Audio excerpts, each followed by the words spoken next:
I'm definitely using the skills that I learned at Collarts every day. I was working at a supermarket full time and I was thinking, oh my God, I just want my song to be playing right now on this radio.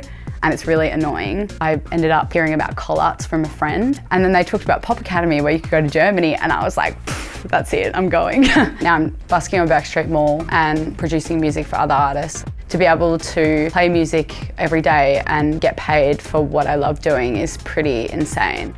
I'm someone that I need to be in the room, just get so much more understanding when someone's there showing you how to do things.